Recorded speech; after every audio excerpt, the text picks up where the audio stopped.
going, you see, I had to climb in a pajama. Back then we had pajamas with little footies on them. And then we had wood floors in our house. And I'm going kind of fast. And I'm not watching where I'm going. I'm skidding. I crash right into that tree. Next thing I know, I'm underneath a pile of garland and lights and sweet-smelling evergreen. And my father reaches down and grabs me. Manny, and he's still shaking me. When I wake up, there's no tree. And there's no present. At least my father's not mad at me.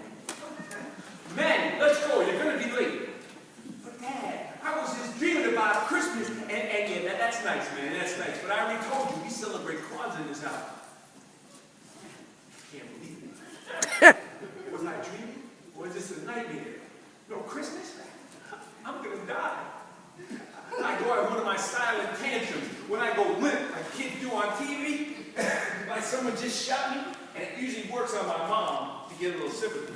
But my dad just gives me one of those, you've got to be kidding loose.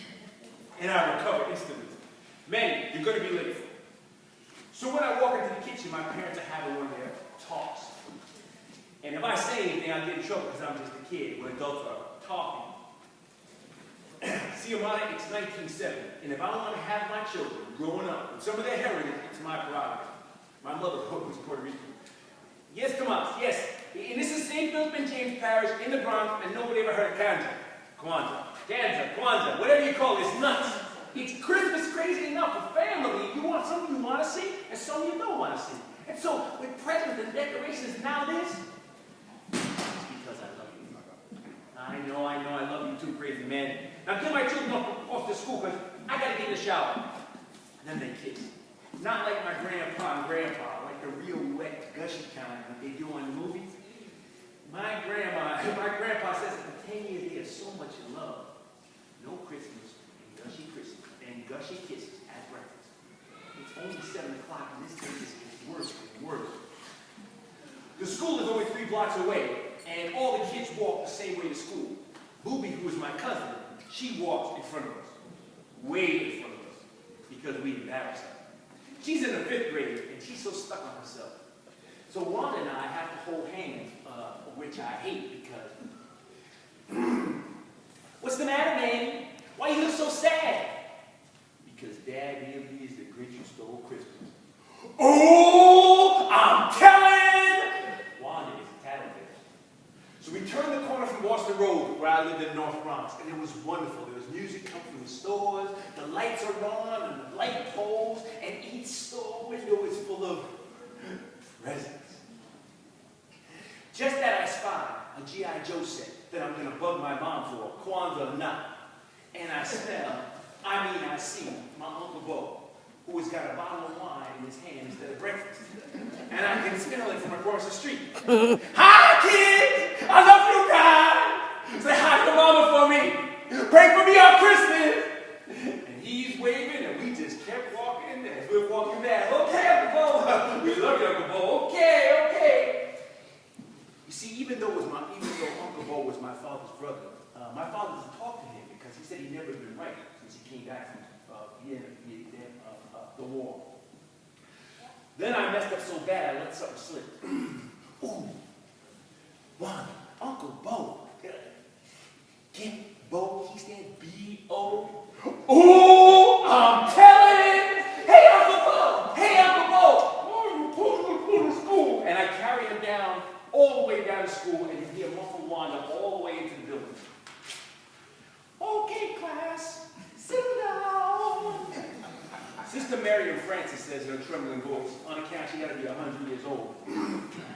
I want you to take out your assignments now. 1-page essay on what does Christmas mean to me. And we get to read it here in front of the class. Oh gosh, I forgot my homework. Can this day get any worse? My father told me that no matter what happens and what I've done, which is usually pretty bad, I only make it worse if I lie. So when Sister Mary Francis telling me to go first, I get an idea. I scramble down something on a piece of paper and I go down to the front of the room. What Christmas Means to Me by Manuel Jervis. Christmas was once a time of great joy at my house. It was full of presents, a Christmas tree, and of course the baby Jesus. Now we celebrate Kwanzaa. And I stop. And the whole room gets quiet.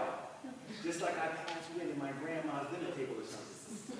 Then William Calhoun, who all the girls like because he looks like one of those kids on TV, you see his daddy's rich because his father's a plumber. I don't even know what a plumber is. And so I know he calls out to me, "No presents? No tree?" And Sister Miriam Francis yells out, "No baby Jesus!" Then William starts a song. I mean, he always got a song. "You're so poor, I see your knees, you can't afford a Christmas tree. You're so poor, I see your knees, you can't afford a Christmas tree." The reason they can see my knees is because my dad put patches on my uniform. You see, I kept playing in my school clothes and I would tear them, you see. Like he told me, first go home and change. But there always seemed something fun going on. You know, well, like I split my pants climbing Miss Clark's pear tree, or climbing that fence playing Reno Revio, or the last time I slid into second base playing stickball. Well, he was so mad, he made me wear patches until my birthday, December 22nd, right before it used to be Christmas. And this day get any worse. I get out of school and I take that long walk back home. Outside the doors, all the William Calhouns and all my used-to-be friends, they're all singing together now. "You're so poor, I see you knees, you can't afford a Christmas tree." But now they're ending. "Poor man, he know, ho, ho, ho, his Uncle Bo is, oh, I know. Poor man, he know, ho, ho, ho, your Uncle Bo is, oh, I know." How did they come up with these great songs so fast? As I walk up Boston Road, it seems a million miles long. And then it starts to snow, which usually cheers me up. But today it just feels cold, wet, and gray. I see Uncle Bo over there. He looks lonely too. I don't wave. I just go home and go straight to my room. My mother calls down for dinner. Arroz con dulces, bistec, platanos, which is rice and beans, steak, and fried bananas, and it's my favorite. But I don't even get out of bed. I don't feel like anything. No TV, no sled riding, nothing. My dad gets home. He works for the subway. Sometimes he gets home and he's very late and he's very dirty and tired. Because he works so hard for us, because he loves us. He sits on my bed with only the hallway light on behind him. And he sees my face. And he picks me up like he used to when I was small. And I cried. I said, "Dad, all my friends are so mean to me because we celebrate this stupid Kwanzaa Tree." He said, "They're mean to you because you were different. I hate this Kwanzaa. I feel so stupid in class, Dad. Because my friends have Christmas trees and presents and Santa Claus and Rudolph and I don't know, normal stuff." He said, "Well, you know what Kwanzaa is?" "Yeah, I really don't."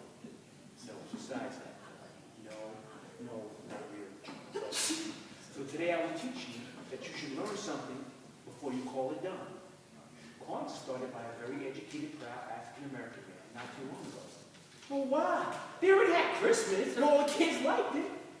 Well, we as people who come from Africa, we had nothing that was ours, like from our past, like Christmas. The way we all celebrate with Santa Claus and the tree and all comes from traditions in Europe. Our ancestors are African, so we don't have to do anything to honor them. So this educated man named Dr. Karenga, when? In 1966. He decided to use African words and traditions like family, unity, and faith, and sticking together. Because we as a people, we didn't have these things. That's the history. That's his story. What about me? No present, no baby Jesus, no friends. Each one of us make our history by what we do now. It's not about stuff, man. It's about pride of who you are. Because you can't love anybody if you love yourself first. We can celebrate the birth of Jesus, and we can start presents. We can, no trees and Santa, of course, but each of us will bring our own presents. It's not about stuff, Manny. It's about our family, and it lasts 7 days. Oh, wait. I'm thinking that Wanda only knows how to make burnt cupcakes. Well, when my mother knits something, it usually comes out kind of crooked. But 7 days is kind of cool. It makes my dad real happy to talk about all that ancestor stuff. So it's the first day of Kwanzaa, and I'm sitting in my really crooked new sweater and eating a burnt cupcake. And my dad asked me what my present is. So I go in the hallway, and when I walk back in, I bring my Uncle Bo. We went to the shop. And my dad gets kind of misty. And my Uncle Bo gets kind of misty. And I get kind of misty. I thought this Kwanzaa stuff's supposed to be a celebration.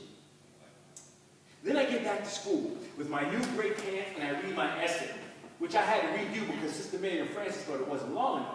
So I read the page about how we celebrated Kwanzaa and the whole 7-day thing, and how we had Christmas. We had Christmas anyway, and well, we had some presents, and other kids thought that was really cool.